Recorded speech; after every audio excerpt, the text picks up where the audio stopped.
वक्रतुंड महाकाय सूर्यकोटि समप्रभ निर्विघ्नं कुरु मे देव सर्वकार्येषु सर्वदा।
नमो नर्मदाय निजानन्दाय नमः शर्मदाय क्षमाद्यल्पिकाय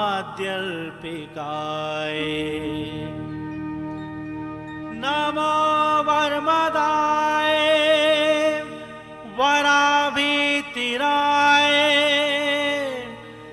नमो हर्म्यदाय हरं दर्शिकाय।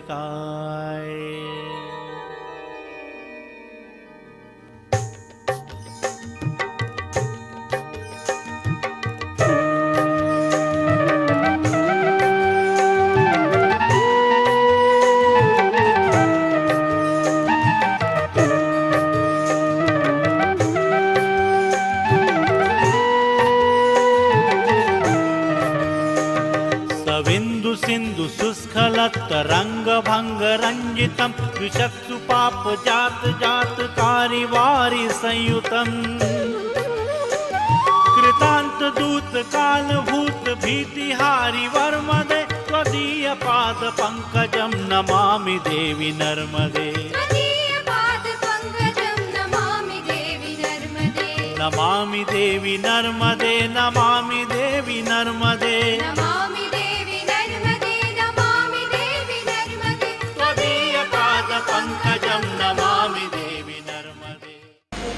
समुपस्थित आत्मस्वरूप सभी संत वृंद, श्रद्धा भक्तिमय माताओं भक्तजनों, हम लोग सब जिस उद्देश्य से यहाँ पर उपस्थित हुए हैं उस उद्देश्य के विषय में हम लोग बाद में चर्चा करेंगे। सर्वप्रथम पूज्य महाराज श्री के चित्रपट पर हमारे पूज्य संत लोग पूजन करेंगे। उसके बाद फिर स्टेज पर महापुरुष लोग विराजमान होंगे, फिर मंगलाचरण करके आगे के कार्यक्रम का आरंभ करेंगे। तो मैं पूज्य चरणों से प्रार्थना करूंगा कि महाराज श्री के चित्रपट पर माल्यार्पण एवं पूजन कर लें।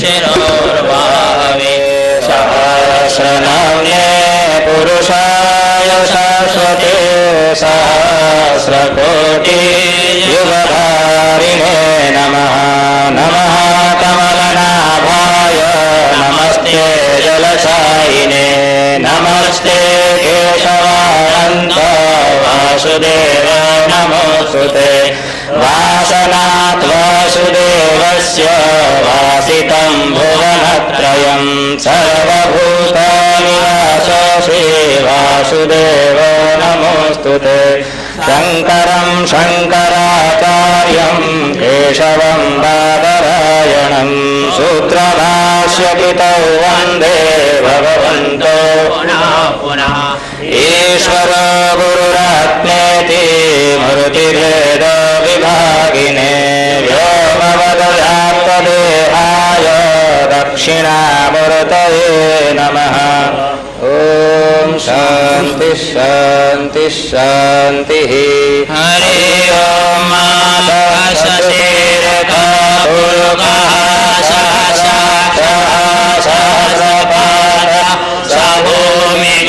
सर्वदा स्मिता ततिष्ठदशाङ्गुलं उरुकये वेदगं सर्वं यद्भूतं यच्च भाव्यं उतामितवशेषान्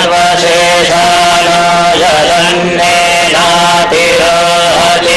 एतावानस्य महिमातो जायाक्ष पूरुकः सादस्य विश्वाद्भूतानि त्रिपादस्यामृतं दिवि त्रिपादो जौरैर्पूरुकः पादोश्रेयाभवत्पुनः ततो विघ्नं विक्रामशासनानशने अवित्ततो विराडजायत विराजो अधिपूरुकः सजातो अचरिष्यत पश्चातो विमतो पुरः तस्माद्युज्यात् सर्वभूतः संवेदं विपदार्यम्य वशो शासते नारण्याधाम्याश्रये तस्मात्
पुष्पै प्रक्षिप्यते रसभरैर्मधुरातिरेफै जागरोति यत्र भगवान् गुरुचक्रवर्ती विश्वोदयप्रलयनाटकसूत्रधारः विश्वोदयप्रलयनाटकसूत्रधारः ओम शांति शांति शांति। सर्वप्रथम हम लोग 10 शांति मंत्र का पाठ करेंगे, तो उसके पश्चात कार्यक्रम का आरंभ होगा। पहले शांति पाठ करेंगे। शुरू करेंगे। हरि ओम शन्नो मित्रः शं गरुडः शन्नो भवत्वर्यमा शन्न इन्द्रो बृहस्पतिः शन्नो विष्णुरुक्रमः नमो ब्रह्मणे नमस्ते वायो त्वमेव प्रत्यक्षं ब्रह्मासि त्वामेव प्रत्यक्षं ब्रह्म वदिष्यामि ऋतं वदिष्यामि सत्यं वदिष्यामि तन्मामवतु तद्वक्तारमवतु अवतु माम् अवतु वक्तारम्। ॐ शान्ति शान्ति शान्तिः। ॐ सहना भवतु सहनौ भुनक्तु सह वीर्यं करवावहै तेजस्विनावधीतमस्तु मा विद्विषावहै। ॐ शान्ति शान्ति शान्तिः। ॐ यश्छन्दसा निसभो विश्वरूपः छन्दोभ्योऽभ्यमता सम्बभूव सा मेन्द्रो मेधया शृणोतु अमृतस्य देवधारणो भूयासम्। शरीरं मे विचर्षणं जिह्वा मे मधुमत्तमा कर्णाभ्यां भूरिश्रुवम् ब्रह्मकोशोऽसि मे दया श्रुतं मे गोपाय। ॐ शान्ति शान्ति शान्तिः। ॐ अहं वृक्षस्य रेरिव कीर्तिः पृष्ठं गिरेरिव ऊर्ध्वपवित्रो वाजिनीव स्वमृतमस्मि द्रविणं सवर्चसं सुमेधामृतोक्षितः इति शङ्कोरेतान्वचनम्। ॐ शान्ति शान्ति शान्तिः। ॐ पूर्णमदः पूर्णमिदं पूर्णात् पूर्णमुदच्यते पूर्णस्य पूर्णमादाय पूर्णमेवावशिष्यते। ॐ शान्ति शान्ति शान्तिः।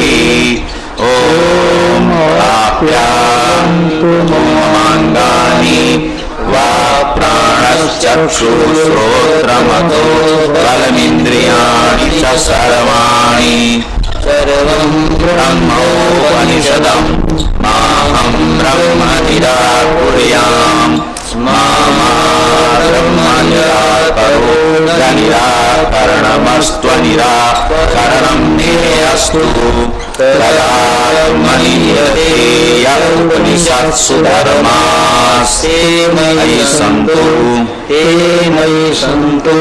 ॐ शान्ति शान्ति शान्तिः। ॐ वाङ्मे मनसि प्रतिष्ठिता मनो मे वाचि प्रतिष्ठितम् आविरावीर्मयेति वेदस्य महानि स्तः श्रुतं मे प्रकाशीदनेन दीपेन होरात्रान् सन्ददामि ऋतं वदिष्यामि सत्यं वदिष्यामि तन्नो भवतु तद्वक्तारमवतु अवतु माम् अवतु वक्तारम् अवतु वक्तारम्। ॐ शान्ति शान्ति शान्तिः। ॐ भद्रं नो अपि वारयमनः। ॐ शान्ति शान्ति शान्तिः। ॐ भद्रं भद्रं कर्णेभिः शृणुयाम देवा भद्रं पश्येमाक्षभिर्यजत्राः श्रीरङ्गैस्तुष्टुवान् पुंसस्तनूभिर्व्यसेम देवहितं जलायुः स्वस्ति न इन्द्रो वृद्धश्रवाः स्वस्ति नः पूर्वा विश्ववेदाः स्वस्ति न सार्क्ष्यो अरिष्टनेमिः स्वस्ति नो बृहस्पतिर्दधातु ॐ शान्ति शान्ति शान्तिः ॐ यो ब्रह्माणं विदधाति पूर्वं यो वै वेदांश्च प्रविणोति तस्मै तमहदेवमात्मबुद्धिप्रकाशं मुमुक्षुर्वै शरणमहं प्रपद्ये ॐ शान्ति शान्ति शान्तिः।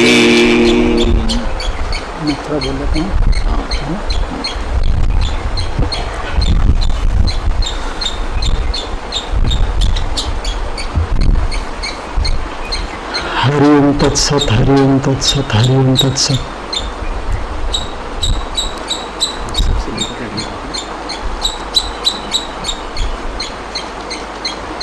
अनंत कोटि ब्रह्मांड नायक ओंकारेशस्थ भगवान ओंकारेश्वर मनलेश्वर महादेव के चरणों में प्रणाम करते हुए भगवती माँ नर्मदा के चरणों में प्रणाम करते हुए परम पूज्य प्रातः स्मरणीय ब्रह्मलीन सद्गुरुदेव के चरणों में प्रणाम करते हुए परम पूज्य प्रातः स्मरणीय ब्रह्मलीन स्वामी कृष्णानंद जी विरक्त के चरणों में प्रणाम करते हुए समुपस्थित दत्तात्रेय आश्रम खेड़ी घाट से पधारे हुए महामंडलेश्वर पूज्य स्वामी जी महाराज, पादी जयपुरा गुजरात से पधारे हुए कुमार स्वामी जी महाराज, नामरोली से पधारे हुए हमारे परम श्रद्धेय स्वामी विष्णुदत्त जी महाराज, परमादर्श महामंडलेश्वर परम आदरणीय श्रद्धेय स्वामी बुरादान जी महाराज एवं समुपस्थित हमारे सभी श्रद्धेय आत्मस्वरूप संत वृंद, श्रद्धा भक्ति में मात एवं भक्तजनों, ओंकारेश्वर मनलेश्वर अभयेश्वर महादेव की परम अनुग्रह से परम पूज्य ब्रह्मलिंग सदगुरुदेव की कृपा से उनके आशीर्वाद से आज हम सब यहाँ पर प्रातः स्मरणीय पूज्य गुरुदेव की तृतीय पुण्यतिथि निर्वाण महोत्सव जो कि 19 तारीख को संपन्न होने जा रहा है, उसके संपादन के क्रम में उपस्थित हुए हैं। मां नर्मदा की कृपा, गुरुदेव के आशीर्वाद, हमारे संतों के मन में विचार आया कि हमारे महापुरुष लोग बाहर से भी पधारते हैं और जैसे हमारे परम श्रद्धेय विरागानंद जी महाराज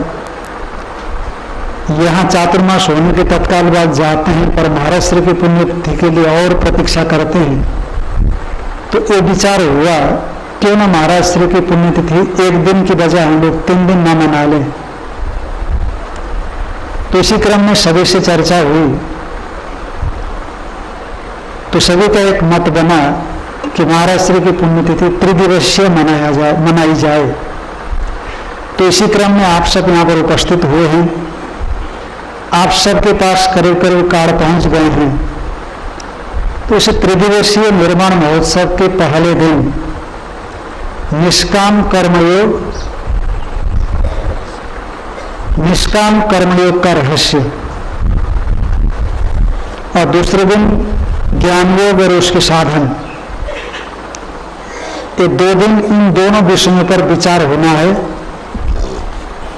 और इसी विचार शरण को आगे बढ़ाने के लिए हम लोगों को उपदेश के माध्यम से अनुग्रहित करने के लिए हमारे पूज्य चरण संत वृंद आपके सामने उपस्थित हुए हैं। ये विषय भी इसीलिए रखा गया। पहले दिन का विषय विशेष रूप में सद्गृहस्थों का है, संतों का भी है, सद्गृहस्थों का भी है, पर प्रधान रूप से सद्गृहस्थों का है, संतों का कम। पर कल का संतों का ज्यादा और गृहस्थों का थोड़ा कम, तो इसलिए दोनों ही अनुग्रहित हों और संतों को उपदेश से, उनके अनुभवों से। तो इसीलिए इस विषय को, यानी निष्काम कर्म का रहस्य, इस विषय पर विचार किया जा रहा है। भगवान कृष्ण ने गीता में कहा, नहीं कश्चित क्षणमपि जातु तिष्ठत्य कर्मकृत। कोई भी मनुष्य समाज में, विशेष करके शास्त्रों में मनुष्य का अधिकार है, कोई भी एक क्षण शांत होकर के नहीं रह सकता सुषुप्ति और समाधि से ऊपर अवस्था में। तो निरंतर या तो हम शरीर के द्वारा कर्मों का संपादन करते रहते हैं, या तो वाणी के द्वारा करते रहते हैं, या तो मन के द्वारा। तो फिर कर्मों का संपादन का स्वरूप क्या होना चाहिए, इससे हमें क्या योग्यता हासिल होती है, ये हमें कहाँ तक पहुंचा सकता है। तो इसी विषय पर हमारे संत लोग विवेचन करेंगे, इसी विषय वस्तु पर। और चूंकि हम लोग कर्म क्षेत्र में रहते हैं, इसलिए ये जानना बहुत जरूरी है। करने मात्र को कर्म नहीं कहा जाता, क्रिया मात्र को कर्म नहीं कहा जाता, पर उसका स्वरूप कैसा होना चाहिए और किस भाव के साथ किया जाना चाहिए। क्योंकि अनादिकाल से हम लोग कर्म करते हुए तो आ रहे हैं, परंतु संसार छूट नहीं रहा है और छूटने की संभावना भी नहीं दिख रही है। ईश्वर की ओर मन इतना आकर्षित नहीं हो रहा है। तो कहीं न कहीं कोई गड़बड़ी है, तो उस गड़बड़ी को दूर करने के लिए चिकित्सक लोग यहाँ पर बैठे हुए हैं। तो चिकित्सकों की चिकित्सा का बड़ा ध्यान से परहेज पूर्वक उसका पालन किया जाना चाहिए। तो इसी क्रम में इस कार्यक्रम को आगे बढ़ाने के लिए मैं हमारे सामने बैठे हुए परम आदर्श महामंडलेश्वर स्वामी विरागान जी महाराज से अनुरोध करूंगा कि इस कार्यक्रम को आगे बढ़ाएंगे। आदरणीय स्वामी जी। सदाशिव समारंभां शंकराचार्य मध्यमाम् अस्मदाचार्य पर्यन्तां वन्दे गुरु परम्परां, वन्दे गुरु परम्परां। हरि ओम हरि ओम हरि।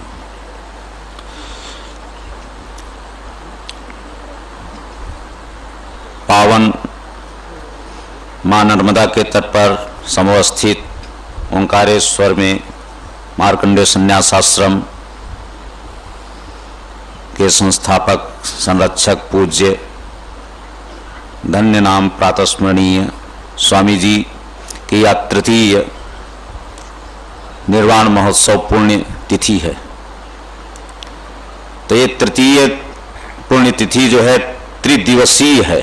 यहाँ से जो है अभी तक तो एक दिन ही मनाया जाता था, लेकिन ये तृतीय जो पुण्य तिथि ये त्रिदिवसीय हो गई है। अब भगवत इच्छा से जो है हमेशा त्रिदिवसीय ही मनेगी। तो इसमें आज का विषय है निष्काम कर्म योग। तो उस पर हमारे पूज्य स्वामी महामंडलेश्वर स्वामी श्री विवेकानंद जी पुरी जी महाराज, जो दत्तात्रेय संन्यास आश्रम खेड़ी घाट बड़वा में विराजते हैं और भी कई जगह में विराजते हैं। महात्मा तो परिव्राजक हैं और उन्हें जाना है, इसलिए आपके समक्ष इस विषय पर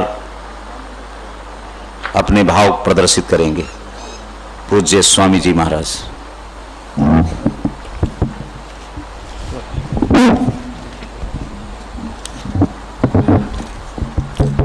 देना ठीक रहेगा।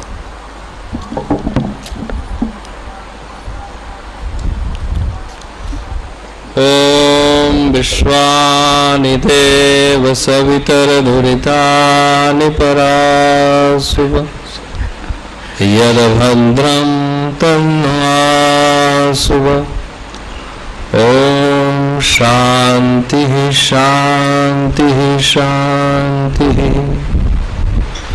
गतं तदेव मे भयम् त्वदनुवीक्षितं यदा मृकुण्डसूनुशौनका सुरारिसेवि सर्वदा।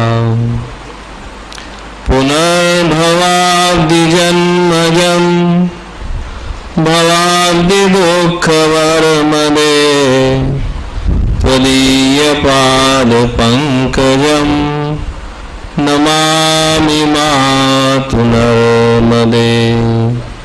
त्वदीयपादपङ्कजं नमामि मातु नर्मदे।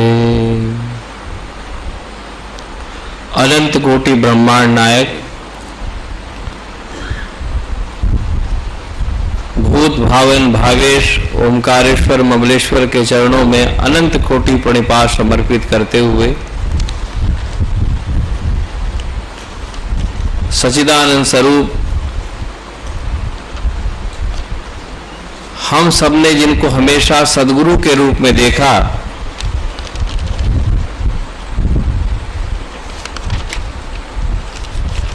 जिनका जीवन गीता रामायण भागवत और उपनिषदों के जो वचन हैं उसको कहना और जीना, इसमें बड़ा अंतर है। महाराज जी ने केवल वेदांत की बातें कही नहीं, वेदांत को जिया। ऐसे सद्गुरु स्वरूप पूज्य महाराज श्री के चरणों में अनंत कोटिश वंदन। समुपस्थित मंचासीन आश्रम के अधिष्ठाता स्वामी प्रणवानंद जी महाराज, परम आदर्श महामंडलेश्वर विरागानंद जी, गुजरात से पधारे हमारे महाराज श्री और विष्णुदत्त जी महाराज, सभी महापुरुषों को हमारा प्रणाम। महाराज जी ने कहा कि स्वामी जी हमें आज कुछ कार्यक्रम था, वहां जाना है खंडवा, तो हम तो प्रवचन सुनने आए थे और हमें सुनना ही अच्छा लगता है, क्योंकि ना तो हम लोग प्रवचन के अभ्यासी हैं, लेकिन महाराज जी की आज्ञा है तो इसलिए कुछ थोड़े से शब्दों में आपको अपनी बात कहेंगे।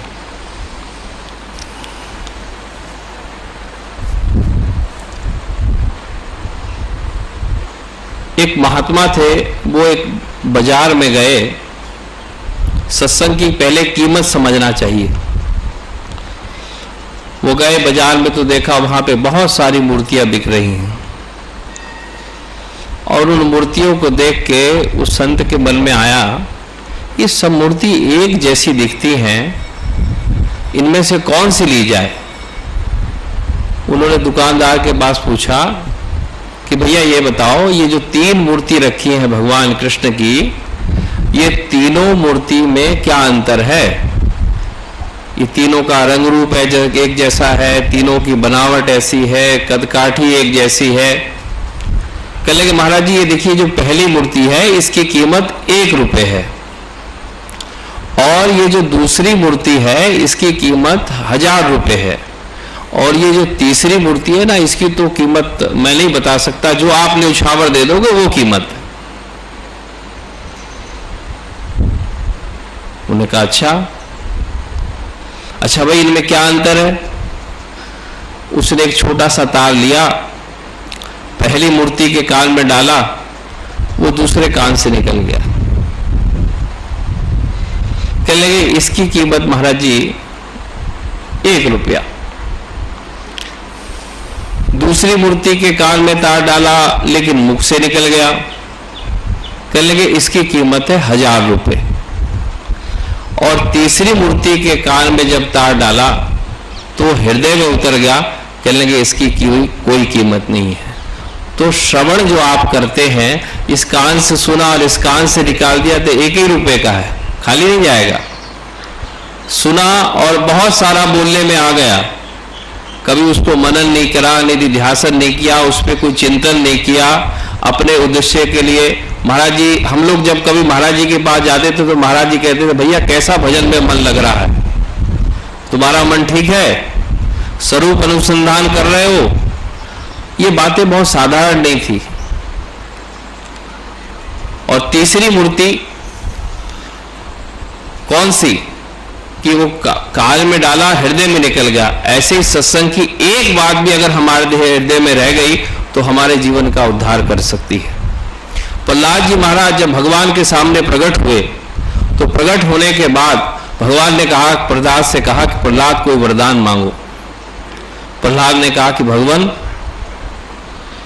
मैं क्या मांगू, आप मिल गए, आपके मिलने के बाद अब और क्या बाकी रह गया, लेकिन फिर भी मैं एक वरदान मांगता हूं। और वो वरदान ये है कि भगवान आपके मिलने के बाद भी, आपकी सेवा करने के बाद भी, आप में ध्यान रखने के बाद भी अगर मेरे मन में कोई साकाम भाव रह गया हो तो भगवान उसको आप हमेशा हमेशा के लिए समाप्त कर दे, मेरे हृदय को निष्काम कर दे। निष्काम कर्म योग का बड़ा रहस्य है, चाहे वो गृहस्थ हो चाहे संत हो। एक संत वो है जो जीवन मुक्त है, गिर गुहा कंदरा और अपने भजन में ध्यान में मग्न रहते हैं, भगवान को प्राप्त हो चुके हैं, जीवन से भी मुक्त हो चुके हैं, उनको सब चीज का ज्ञान है, लेकिन वो भगवान का काम नहीं कर रहे। क्या नहीं कर रहे? भगवान का काम नहीं कर रहे। तो भगवान का काम क्या है? जगत का उद्धार करना, अनाथों की सेवा करना, दीन दुखी की सेवा करना, जो हम समर्थ है, जो हमसे असमर्थ है उसका ध्यान रखना, ये भगवान का काम है। जो भगवान के मार्ग से हट गए उनको भगवान के मार्ग में लाना। तो ऐसे भी हमारे महाराज जी जैसे महापुरुष होते हैं। महाराज जी का जीवन एक उस आश्रम में केंद्रित नहीं है। अगर हमें निष्काम कर्म योग का रहस्य समझना है तो इस आश्रम की सुबह से रात तक की दिनचर्या समझ जाओ तो समझ में आ जाएगा कि निष्काम कर्म योग क्या है। इतने उच्च कोटि के वेदांती महापुरुष होते हुए भी, परम विरक्त होते हुए भी, आश्रम की पद्धति नित्य महिमन का पाठ भी होना है, संतों की सेवा भी होना है। कोई बीमार हो जाए तो उसको महाराज जी पतली दाल भी खिलाते थे। ज्ञानी होना बड़ी बात नहीं है, बहुत बड़े बड़े ज्ञानी हैं, लेकिन व्यवहारिक नहीं है। ज्ञान के साथ व्यवहार की भी आवश्यकता है।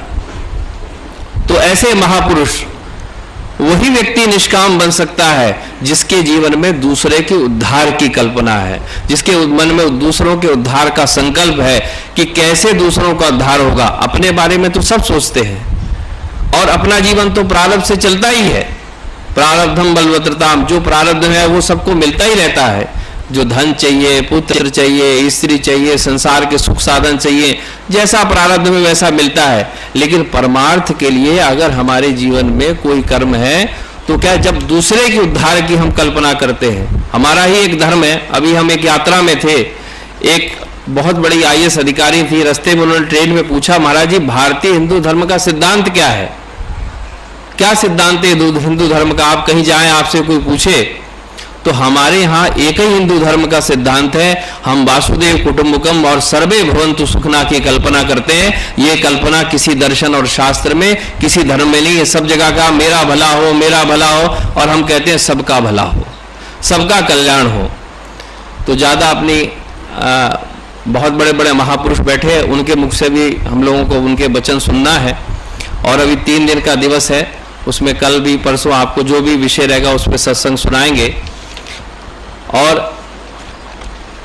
अगर निष्काम भाव की बात समझना है तो हमने एक ही बात कही, अगर आप दूसरे के लिए कुछ सोचते हैं, दूसरे के उद्धार की चिंता करते हैं, अपने से ज्यादा किसी के बारे में सोचते हैं, तो आप अपने आप निष्काम कर्म योग में चले जाओगे। हरिओम तत्सत, हरिओम तत्सत, हरिओम तत्सत। बोलिए शंकर भगवान की। पूज्य स्वामी जी ने अपने मुखारबिंद से जो आपको दिखलाया कि भाई सत्संग की कोई भी बात अपने हृदय में धारण करोगे तभी आपका कल्याण, हाँ? एक प्रवचन हो जाएगा, तभी आपका कल्याण निहित है। इसलिए आप इस बात पर जी ने अपने मुखारबिंद से जो आपको दिखलाया कि भाई सत्संग की कोई भी बात अपने हृदय में धारण करोगे तभी आपका कल्याण, हाँ?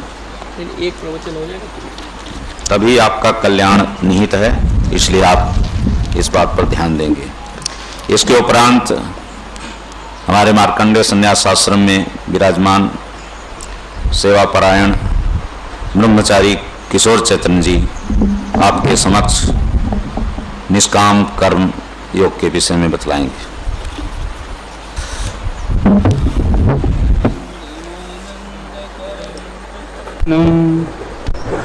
ज्ञान स्वरूपं निजबोध रूपं योगीन्द्रमीड्यं भवरोगवेद्यं श्रीमद्गुरुं नित्यमहं भजामि। अब्रह्माण्डपिपीलिकान्ततनु भृत्तसोज्जृम्भमाणस्फुटं जागत्स्वपन् सुस्फुति भासकतया सर्वत्र या दिव्यति। सा देवी जगदम्बिका भगवती श्रीराजराजेश्वरी श्रीविद्या करुणानिधि भूयात् सदा श्रेयसे, भूयात् सदा श्रेयसे। सर्वप्रथम में परमपिता परमात्मा ओंकारेश्वर भगवान पराम्बा भगवती नर्मदा को प्रणाम करते हुए पूज्यपाद महाराज श्री के चरणों में प्रणाम करता हूँ एवं मंचस्थ महापुरुषों के चरणों में प्रणाम करता हूँ। भगवत प्राण सज्जनों, श्रद्धा एवं भक्ति रूपा माताओं, कुछ संयोग ऐसा हुआ, हम ऐसे महापुरुष के स्मृति में निष्काम कर्मयोग की चर्चा या ज्ञान की चर्चा करने जा रहे हैं, जिनका पूरा जीवन इसी के अनुष्ठान में बीता।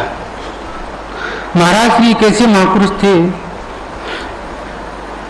जिनके जीवन में निष्काम कर्मयोग, भक्ति, ज्ञान भली भांति मतलब उन्होंने अनुष्ठान किया इसका। तो हम ऐसे महापुरुष की स्मृति में ये चर्चा करने जा रहे हैं।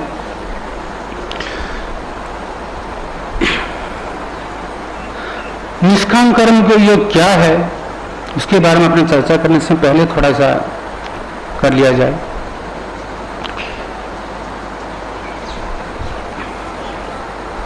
परमात्मा ने सृष्टि की, सृष्टि करने के बाद में जीवों के कल्याण के लिए वेद प्रकट किया। वेद में 3 भाग बनाए,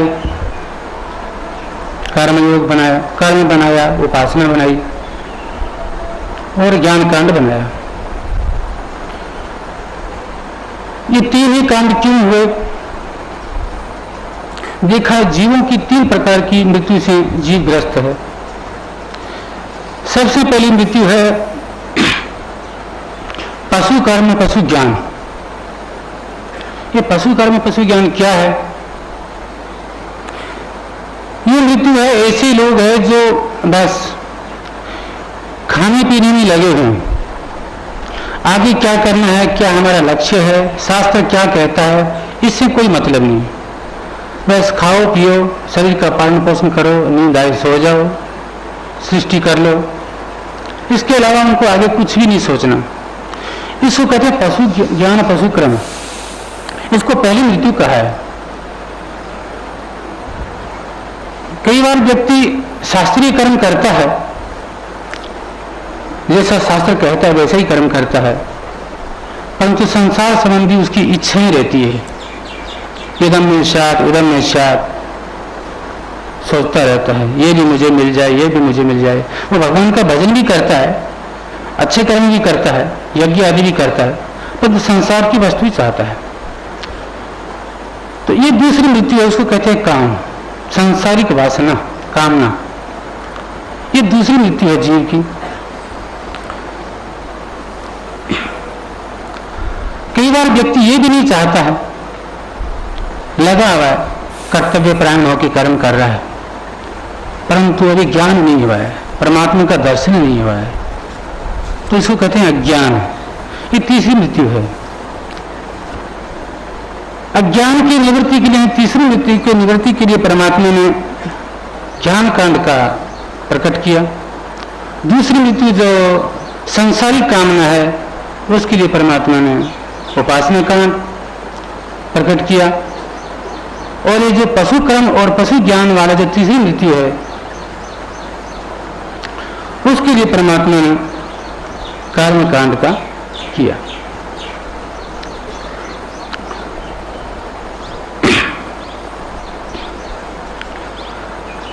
संसार में आप देखते हैं प्रत्येक जीव कुछ न कुछ कर्म में लगा हुआ है। बिना कर्म तो कोई बैठ ही नहीं सकता। कर्म भी 3 प्रकार के कहे गए शास्त्र में। एक कर्म तो ऐसे हैं जो शास्त्र विहित है, शास्त्र के द्वारा उपदिष्ट है। शास्त्र हमको कहता है कि ये कर्म करो, ये कर्म करो, ये कर्म करो, तो हम शास्त्र का आदेश मान के कर्म करते हैं। दूसरा कर्म निषिद्ध कर्म है। शास्त्र कहता है ये कर्म ना करो, ये कर्म ना करो, ये कर्म ना करो, फिर भी करते हैं लोग, उसको निषिद्ध कर्म कहते हैं। तीसरा कर्म एक ऐसा है वो शास्त्र उसके लिए विधि भी नहीं करता है, निषेध भी नहीं करता है, वो जीवों को अंदर नैसर्गिक रूप से प्राप्त है, स्वाभाविक ही है। जैसे भूख लग गई, भोजन करना है, सोच जाना है, इस प्रकार करना है। हाँ, उसके लिए भी शास्त्र नियम तो लगा रखा है, भोजन कब नहीं करना है, ऐसा नहीं कि नैसर्गिक जब चाहे करो, जब चाहे सो जाओ, वो अलग बात है। परंतु शास्त्र ने कोई ऐसा नहीं कहा कि सोना चाहिए, भोजन करना चाहिए या नहीं करना चाहिए, तो ये स्वाभाविक है जीव के अंदर। इस प्रकार के 3 कर्म जीव से होते हैं, होने की संभावना रहती है।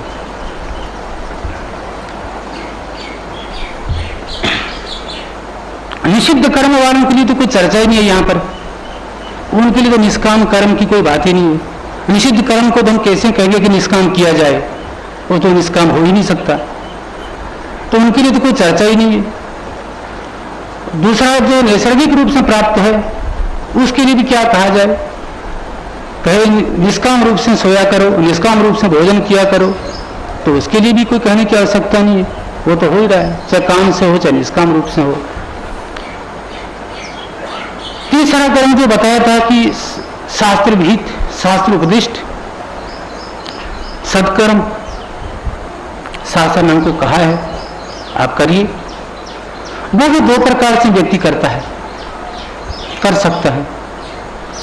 एक तो इसलिए करता है कि हम ये कर्म करेंगे, शास्त्र ने ये कर्म करने के लिए कहा है, हम ये कर्म करेंगे जिसका ये फल है, स्वर्गलोक में जाएंगे, ब्रह्मलोक में जाएंगे, फलाने लोक में जाएंगे, या मृत्यु के उपरांत अच्छी योनि में हमारा जन्म होगा, या यहाँ पर ही समझ लीजिए इस लोक में हमको मान मिलेगा, सम्मान मिलेगा, रुपए मिलेंगे, कई प्रकार की कामनाएं होती है, बहुत प्रकार की हो, तो उनको कहते सकाम कर्म, काम्य कर्म। एक कर्म ऐसा होता है इसमें किसी प्रकार की कामना नहीं, बस कर रहा है, परमात्मा की प्रसन्नता के लिए कर रहा है, कर्तव्य है अपना, परमात्मा ने शरीर दिया है इसलिए कर रहे हैं, कामना कुछ भी नहीं। इसके लिए शरीर में मनुष्यत्व आना जरूरी है। जब तक मनुष्यत्व शरीर में नहीं आएगा तब तक ये कर्म करना बहुत कठिन है। इसलिए भगवान भाष्यकार ने इसने कहा है दुर्लभम प्रयोत देवानुग्रहित कौन मनुष्यत्व मुमुक्षुत्व महापुरुष से संश्रय। सबसे पहले मनुष्यत्व कहा है, मुमुक्षुत्व और महापुरुष का जो संश्रय है वो तो बाद में की बात है। सबसे पहले हमारे शरीर में मनुष्यत्व होना जरूर है। जब मनुष्यत्व आएगा तभी हम निष्काम कर्म कर सकते हैं, हमारा क्या कर्तव्य है हम कर्तव्य समझ सकते हैं। जब तक कि हमारे शरीर में नहीं आएगा तब तक हम कर्तव्य ही नहीं समझेंगे, हमारा क्या कर्तव्य है, माता के प्रति हमारा क्या कर्तव्य है, समाज के प्रति हमारा क्या कर्तव्य है। जब ये हमको समझ में आ जाएगा तो भी हम निष्काम कर्म कर सकते हैं। कर्तव्य जब हमारे समझ में आ जाएगा तब हम निष्काम कर्म कर सकते हैं। निष्काम कर्म भी क्या है? किसी व्याकरण जानने वाले का निष्काम कर्म पूछेंगे कि निष्काम कर्म क्या होता है, वो तो सीधा सीधा बता देगा कि एक उपसर्ग है, पूर्व में निरुपसर्ग लगा दिया और आगे काम लगा दिया, काम का इच्छा। निरुपसर्ग होता है इसके रहित, इसके बिना, यानी कामना के बिना जो कर्म किया जाता है उसको निष्काम कर्म कहते हैं। बात खत्म। परंतु जब इसका तत्व में जाना चाहेंगे, इसके गूढ़ रहस्य में जाना चाहेंगे तो फिर बहुत बड़ा इसका रहस्य है। यदि कोई सहस्त्र मुख से यदि कहना चाहे तो वो पूर्ण तो कहना बहुत कठिन है। फिर भी जैसी जिसकी बुद्धि है ऐसा कहने की कोशिश करते हैं। देखिए, भगवान ने गीता में कहा है, गीता के भाष्य में भगवान भाष्यकार ने कहा है, प्राय तो लोग कहते हैं कि भाई संसारिक संबंधी जो कामना है उनको त्याग के जो कर्म किया जाता है उसको ही निष्काम कर्म कहते हैं। परंतु भाष्यकार भगवान ने तो निष्काम कर्म को और ही ज्यादा गूढ़ बना दिया है। उन्होंने तो यहां तक कह दिया है कि कुरु कर्माणि केवल ईश्वरार्थम तत्रापि ईश्वरो में पुष्यतु इति संतत्वा। प्रत्येक कर्म को ईश्वर के अर्पण होकर करो। किसी भी जो आप कर्म कर रहे हैं उसको आप संसार से ना जोड़िए। हम फलाने महापुरुष के लिए कर रहे हैं, फलाने महात्मा के लिए कर रहे हैं, फलाने व्यक्ति के लिए कर रहे हैं, माता के लिए कर रहे हैं, पिता के लिए कर रहे हैं। आप किसी से भी जोड़ेंगे तो उसमें किसी न किसी प्रकार की कामना सूक्ष्म रूप से रह ही जाएगी। इसलिए वो पूर्ण रूप से निष्काम कर्म हो नहीं सकता। इसलिए पूर्ण रूप से निष्काम कर्म करने के लिए उसको परमात्मा के साथ में जोड़ना पड़ेगा। परमात्मा के साथ में भी व्यक्ति दो प्रकार से जोड़ सकता है। ऐसा भी जोड़ सकता है कि मैं परमात्मा ये कर्म करूंगा तो परमात्मा हमारे ऊपर प्रसन्न हो जाएंगे, तो हमको भक्ति दे देंगे, हमको ये दे देंगे, हमको फलानी चीज दे देंगे, अच्छा लोग दे देंगे। वहां भी हो सकता है। परंतु भाष्यकार भगवान तो कहते हैं परमात्मा की निमित्त करो, परंतु परमात्मा हमारे ऊपर प्रसन्न हो जाए इस निमित्त भी ना करो। हाँ, परमात्मा प्रसन्न हो जाए इस निमित्त करो। परमात्मा प्रसन्न हो जाना अलग बात है और हमारे ऊपर प्रसन्न हो जाना अलग बात है। इसलिए भाष्यकार भगवान कहते हैं परमात्मा की प्रसन्नता के लिए करो, परंतु परमात्मा हमारे ऊपर प्रसन्न हो जाए इसके लिए ना करो। इसलिए निष्काम कर्म की बड़ी ही गूढ़ गति है, उसको तो पहचानना बड़ा कठिन है। कई बार व्यक्ति निष्काम कर्म के लिए प्रवृत्त होता है परंतु वो पहचान ही नहीं पाता है कि मैं निष्काम कर्म हो रहा है या सकाम कर्म हो रहा है। उसमें सूक्ष्म रूप से बड़ी वासनाएं होती है जो आगे जाके बड़ा भयंकर रूप धारण कर लेती है। इसलिए निष्काम कर्म करने वाला जो साधक है शुरू से ही उसको एक ही लक्ष्य बना के रखना चाहिए। कोई मेरी निंदा करे या मुझे मेरी प्रशंसा करे, कुछ भी करे, मुझे एक ही चीज का लक्ष्य रखना है कि मैं कर्म कर रहा हूं, परमात्मा के लिए कर रहा हूं। क्योंकि आप कर्म करेंगे तो लोग बहुत प्रकार की कमी उसमें निकालेंगे, उधर वो ध्यान ना देंगे। इस प्रकार यदि कोई कर्म कर सकता है तो निष्काम कर्म योग उसका संपन्न हो सकता है। विषय तो बहुत लंबा चौड़ा है और महापुरुष और भी बहुत है कहने वाले, वो कहेंगे। हरिओम तत्सत। आपने श्रवण किया 3 प्रकार की मृत्यु, उसमें जो है स्वच्छंद कर्म जो है ये मृत्यु ही है। इसलिए शास्त्रीय कर्म करना आपको बतलाया गया कि शास्त्रीय कर्म करें, वो भी निष्काम भाव से। इसी निष्काम कर्म पर विशेष अब आगे के वक्ता आपको बतलाएंगे। उनमें अब यहाँ के ब्रह्मचारी प्रज्ञानंद जी महाराज जो पूज्य स्वामी जी की सेवा में रहे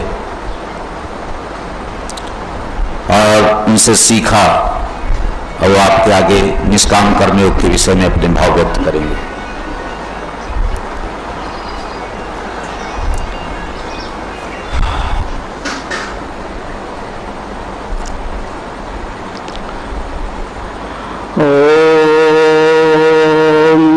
पूर्णमदः पूर्णमिदं पूर्णात् पूर्णमुदच्यते पूर्णस्य पूर्णमादाय पूर्णमेवावशिष्यते।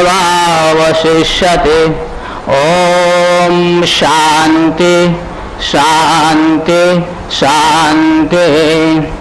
शंकरं शंकराचार्यं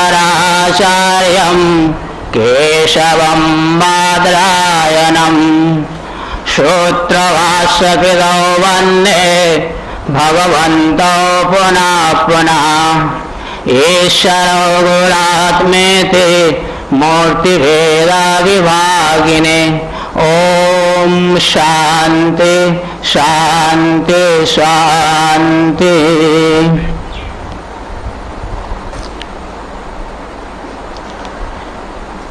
सृष्टि के कण कण में विराजमान ओंकारेश्वर भगवान, ममलेश्वर भगवान, पतित पावनी भगवती मां नर्मदा, उसके चरण कमल में प्रणाम करते हुए अनंत कोटि ब्रह्मांड के नायक सद्गुरुदेव भगवान परम पूज्य ब्रह्मलीन पूज्य श्री महाराज जी, ब्रह्मलीन परम पूज्य श्री गुरु जी महाराज,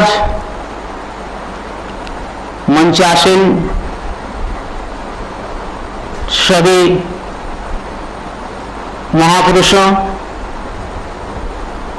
और उपस्थित भक्त और माताएं,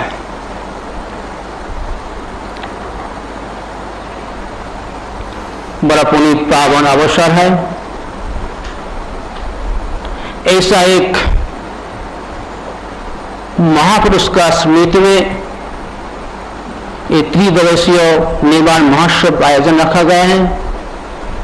उसी क्रम में अभी आप लोग श्रवण कर रहे थे निष्काम कर्म योग।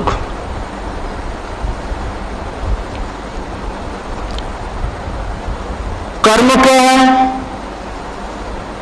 चलना फिरना उड़ना बैठना ये सब कर्म है। इंद्रिय का व्यापार ये भी कर्म है। लेकिन ये कर्म क्या परम पुरुषार्थ के सहायक होगा? धर्म अर्थ काम और मोक्ष, ये परम पुरुषार्थ जो मोक्ष है, इस मोक्ष में वो सहायक नहीं होगा जो उड़ना चलना बैठना खाना पीना, लेकिन है कर्म, लेकिन एक परम पुरुषार्थ में सहायक नहीं होगा। जब वो कर्म आपका योग बन जाएगा, ये कर्म आपका भोग बन जाए तो परम पुरुषार्थ नहीं बनेगा। कर्म का तो योग बनाना पड़ेगा। इसलिए आज के विषय है निष्काम कर्म योग। योग माने जोड़ना, आपके कर्म आपके परमार्थ के साथ जोड़ना पड़ेगा। और इस निष्काम कर्म का अभी हमारा पूर्ववर्ती वक्ता ने कहा, यदि इसको समझना हो जानना हो तो केवल ब्रह्मलीन परम पूज्य श्री महाराज जी के जीवन का आप अवलोकन करिए, उसके चिंतन करिए, तो आपका निष्काम कर्म योग समझ में आएगा। निष्काम का सीधा अर्थ तो आप सब समझती हैं। निष्काम मतलब जिसमें कोई कामना नहीं हो। और इसको मैं पूज्य श्री महाराज जी के भाषा में बोलूंगा। महाराज जी बार बार कहते थे भीख मांगे मौत बनो।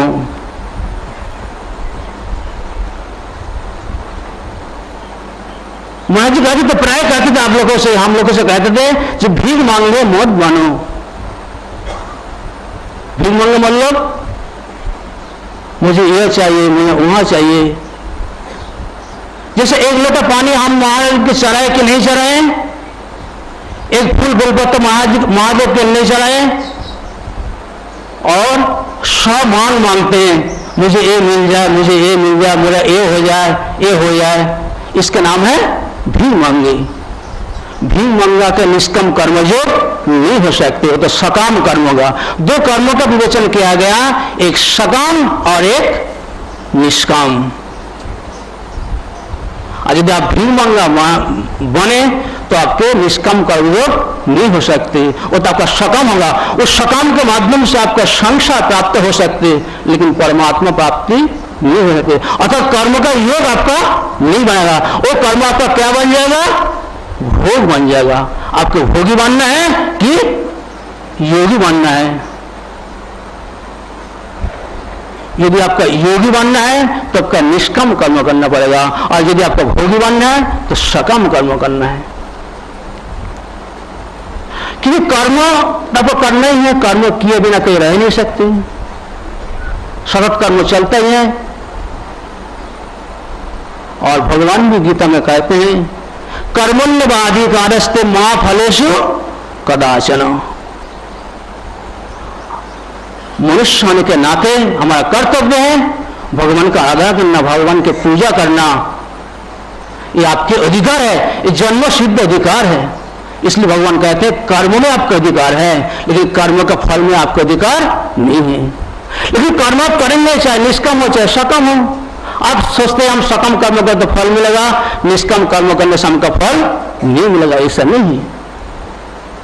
निष्काम कर्म से आपका अंतःकरण शुद्धि होगा, वो आपका जो परम पुरुषार्थ मोक्ष है उसका आपका सहयोग बनेगा। और सकम कर्म में पहले बताया वो आपका संसार प्राप्ति का हेतु बनेगा। इसलिए कहते हैं मां फल कर्म हेतु हो मां ते संगस्त कर्मणि।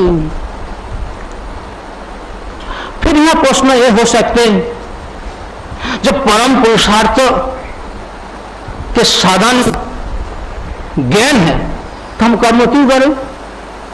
कर्म तो बहुत कठिन है, जटिल है, हम कर्म क्यों करें?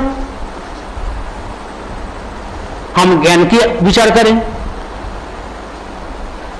तो भगवान वहां कहते हैं नहीं, कर्म तो करना ही पड़ेगा, लेकिन कर्म ऐसा करें जिस कर्म के माध्यम से आपका अंतःकरण शुद्धि हो। इसका आगे श्लोक में भगवान कहते हैं योगस्थ कर्म को योगस्थ गुरु कर्माणि संगम तत्व धनंजय। अब ये शब्द आ गया योगस्थ। योग में स्थित होकर के आप कर्म करें। योग मतलब इधर रामदेव को सीखा था ना, आसन प्राणायाम, ये योग नहीं है। इधर नाक दबाओ, इधर कान दबाओ, ये योग नहीं है। योग मतलब आगे भी कहते हैं सिद्ध सिद्ध समभुक्त्वा समत्तम योग उच्यते। आप कर्म करें, कर्म का आपका फल क्या होगा नहीं होगा और ईश्वर के ऊपर छोड़ दीजिए। उसमें सिद्धि आपका हो चाहे नहीं हो। नहीं तो कहते हैं इतना महाराज जी इतना पाठ कर लिया, इतना प्रवचन कर लिया महाराज जी, इसको कोई फल मिला ही नहीं। तो यहां इसलिए कहते हैं कि नहीं, उसमें सिद्धि हो अथवा असिद्धि हो, आप कर्म करो, कर्म आपके अधिकार है। और आगे और भी एक शब्द कर रहे हैं संगम तत्व। संगम मतलब माने ईश्वर में कर्म समर्पण हो, और इस समर्पण के माध्यम से ईश्वर मेरे ऊपर कृपा करे अथवा ईश्वर को मैं प्रसन्न करूं। इस प्रकार से आसक्ति है, इस आसक्ति भी त्याग करना पड़ेगा। नहीं तो वो लोग कहते ना जी इस कर्म में ऐसा करूंगा जी भगवान हमारा सदगुरु तो प्रसन्न हो जाएगा, प्रसन्न होकर मुझे आशीर्वाद देगा। यह कहते इस प्रकार आसक्ति भी नहीं होना चाहिए।